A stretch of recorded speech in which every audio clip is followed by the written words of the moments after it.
ದೇವರ ಪರಿಶುದ್ಧ ನಾಮಕ್ಕೆ ಸ್ತೋತ್ರವಾಗಲಿ. ಈ ಸಮಯದಲ್ಲಿ ದೇವರ ವಾಕ್ಯವನ್ನು ಧ್ಯಾನಿಸೋಣ. ಅಪೊಸ್ತಲ ಕೃತ್ಯಗಳು 2ನೇ ಅಧ್ಯಾಯ 25ನೇ ವಚನ ಓದಿಕೊಳ್ಳೋಣ. ಆತನ ವಿಷಯದಲ್ಲಿ ದಾವೀದನು, ಕರ್ತನು ಯಾವಾಗಲೂ ನನ್ನೆದುರಿನಲ್ಲಿರುವುದನ್ನು ನೋಡುತ್ತಿದ್ದೆನು. ನಾನು ಕದಲದಂತೆ ಆತನು ನನ್ನ ಬಲಗಡೆಯಲ್ಲಿಯೇ ಇದ್ದಾನೆ. ಆದ ಕಾರಣ ನನ್ನ ಹೃದಯವು ಹರ್ಷಿಸಿತು, ನನ್ನ ನಾಲಿಗೆಯು ಉಲ್ಲಾಸ ಧ್ವನಿಯನ್ನು ಮಾಡಿತು. ನನ್ನ ಶರೀರವು ನಿರೀಕ್ಷೆಯಿಂದ ನೆಲೆಯಾಗಿರುವುದು, ಏಕೆಂದರೆ ನೀನು ನನ್ನ ಜೀವಾತ್ಮವನ್ನು ಪಾತಾಳದಲ್ಲಿ ಬಿಡುವುದಿಲ್ಲ. ನಿನ್ನ ಪ್ರಿಯನಿಗೆ ಕೊಳೆಯುವ ಅವಸ್ಥೆಯನ್ನು ನೋಡಗೂಡಿಸುವುದಿಲ್ಲ. ಜೀವ ಮಾರ್ಗಗಳನ್ನು ನನಗೆ ತಿಳಿಯಪಡಿಸಿದ್ದಿ. ನಿನ್ನ ಸಮ್ಮುಖದಲ್ಲಿ ನನ್ನನ್ನು ಆನಂದಭರಿತನಾಗಿ ಮಾಡುವಿ ಎಂದು ಹೇಳಿದ್ದಾನೆ. ನೋಡಿ ಪ್ರಿಯರೇ, ದಾವೀದನು ಇಲ್ಲಿ ಹೇಳುತ್ತಿದ್ದಾನೆ, ಕರ್ತನು ಯಾವಾಗಲೂ ನನ್ನೆದುರಿನಲ್ಲಿರುವುದನ್ನು ನೋಡಿದ್ದೆನು. ನಾನು ಕದಲದಂತೆ ಆತನು ನನ್ನ ಬಲಗಡೆಯಲ್ಲೇ ಇದ್ದಾನೆ. ಏಕೆಂದರೆ ದೇವರ ಮೇಲೆ ನಿರೀಕ್ಷೆಯುಳ್ಳವನಾಗಿ ದಾವೀದನು ಇದ್ದಾನೆ.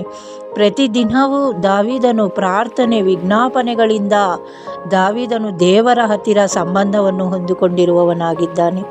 ಪ್ರತಿದಿನವೂ ದೇವರಲ್ಲಿ ಆತನು ಬಲವಾಗಿರುವುದರಿಂದ ಈ ಮಾತನ್ನು ಹೇಳುತ್ತಿದ್ದಾನೆ. ಆದ ಕಾರಣ ನನ್ನ ಹೃದಯವು ಸಂತೋಷಿಸಿತು, ಹರ್ಷಿಸಿತು. ನನ್ನ ನಾಲಿಗೆಯು ಉಲ್ಲಾಸ ಧ್ವನಿಯನ್ನು ಮಾಡಿತು. ನನ್ನ ಶರೀರವು ನಿರೀಕ್ಷೆಯಿಂದ ನೆಲೆಯಾಗಿರುವುದು. ನೋಡಿ ಪ್ರಿಯರೇ, ಇಲ್ಲಿ ಸಂತೋಷದಿಂದ ಉಲ್ಲಾಸದಿಂದ ದೇವರಿಗೆ ದಾವೀದನು ಉತ್ಸಾಹ ಧ್ವನಿ ಮಾಡುತ್ತಿದ್ದಾನೆ.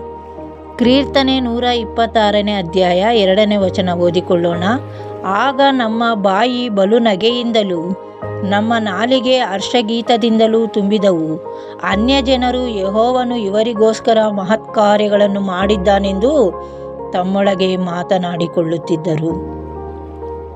ನೋಡಿ ಪ್ರಿಯರೇ, ಆತನು ಮಾಡಿದ ಒಂದು ಅದ್ಭುತ ಕಾರ್ಯಗಳಿಗಾಗಿ ನಮ್ಮ ನಾಲಿಗೆಯು ಆತನನ್ನು ಉತ್ಸಾಹ ಧ್ವನಿ ಮಾಡುತ್ತದೆ. ಆತನು ಎಷ್ಟೋ ಮಹತ್ಕಾರ್ಯಗಳನ್ನು ಆತನು ಮಾಡಿದ್ದಕ್ಕಾಗಿ ಆತನನ್ನು ನಾವು ಕೊಂಡಾಡುತ್ತೇವೆ. ಏಕೆಂದರೆ ನೀನು ನನ್ನ ಜೀವಾತ್ಮವನ್ನು ಪಾತಾಳದಲ್ಲಿ ಬಿಡುವುದಿಲ್ಲ. ನೋಡಿ ಪ್ರಿಯರೇ, ಆತನು ಯಾವಾಗಲೂ ನಮ್ಮ ಜೀವವನ್ನು ಪಾತಾಳದಲ್ಲಿ ಬಿಡುವುದಿಲ್ಲ. ನಿನ್ನ ಪ್ರಿಯನಿಗೆ ಕೊಳೆಯುವ ಅವಸ್ಥೆಯನ್ನು ನೋಡಗೂಡಿಸುವುದಿಲ್ಲ. ಎಷ್ಟೋ ಜನರು ಈ ಪ್ರಪಂಚದಲ್ಲಿ ಎಷ್ಟೋ ರೀತಿಯಾಗಿ ನಶಿಸಿ ಹೋಗುತ್ತಿದ್ದಾರೆ. ಆದರೆ ದೇವರು ನಮ್ಮ ಬಲಗಡೆಯಲ್ಲಿದ್ದು ಆತನು ಪ್ರತಿದಿನವೂ ನಮ್ಮನ್ನು ನಡೆಸುವಂಥ ದೇವರಾಗಿದ್ದಾನೆ ಪ್ರಿಯರೇ. ಆದುದರಿಂದ ದಾವೀದನು ಆತನನ್ನು ಉತ್ಸಾಹ ಧ್ವನಿಯಿಂದ ಪೂರ್ಣ ಹೃದಯದಿಂದ ಆತನನ್ನು ದಾವೀದನು ಸ್ತುತಿಸುತ್ತಿದ್ದಾನೆ ಪ್ರಿಯರೇ. ಆದುದರಿಂದ ಪ್ರಿಯರೇ, ನಾವು ಪ್ರತಿದಿನವೂ ಆತನು ನಮಗೆ ಒಳ್ಳೆಯ ಆರೋಗ್ಯವನ್ನು ಬಲವನ್ನು ಕೊಟ್ಟು ಪ್ರತಿದಿನವೂ ಆತನು ಎಲ್ಲ ಇಕ್ಕಟ್ಟುಗಳಿಂದ ಎಲ್ಲ ಕೇಡುಗಳಿಂದ ಆತನು ನಮ್ಮನ್ನು ಕಾಪಾಡಿ ನಮ್ಮ ಜೀವಾತ್ಮವನ್ನು ಪಾತಾಳಕ್ಕೆ ಬಿಡದ ಹಾಗೆ ಆತನು ನಮ್ಮನ್ನು ಕಾಪಾಡಿ ನಡೆಸುತ್ತಿದ್ದಾನೆ ಪ್ರಿಯರೇ.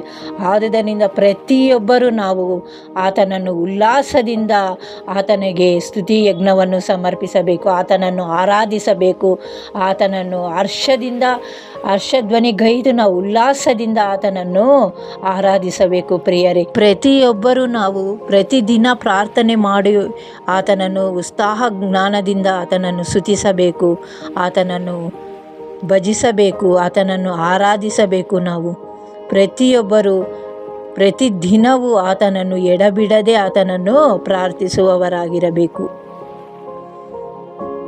ಚಿಕ್ಕ ಪ್ರಾರ್ಥನೆ ಮಾಡಿಕೊಳ್ಳೋಣ. ಸ್ತೋತ್ರ ಸ್ತೋತ್ರ ಪರಿಶುದ್ಧಾತ್ಮನೇ ಸ್ತೋತ್ರ. ಹೌದು ಕರ್ತನೆ, ಅಪ್ಪ, ಈ ಸಮಯದಲ್ಲಿ ನಿನ್ನ ಸೇವಕರ ಪ್ರಾಣಗಳನ್ನು ನೀನು ಪಾತಾಳದಲ್ಲಿ ಬಿಡುವಂಥ ದೇವರಲ್ಲ ಕರ್ತನೆ.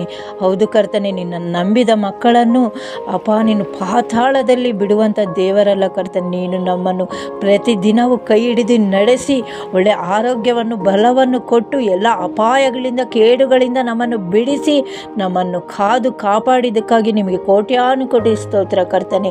ನಿನ್ನನ್ನು ನಂಬಿರುವ ಪ್ರತಿಯೊಬ್ಬೊಬ್ಬ ವಿಶ್ವಾಸಿಗಳನ್ನು ಈ ಸಮಯದಲ್ಲಿ ದರ್ಶಿಸು. ಪ್ರಪಂಚದಲ್ಲಿರುವ ಎಲ್ಲ ಜನರನ್ನು ಕೂಡ ಈ ಸಮಯದಲ್ಲಿ ದರ್ಶಿಸು ಕರ್ತನೆ.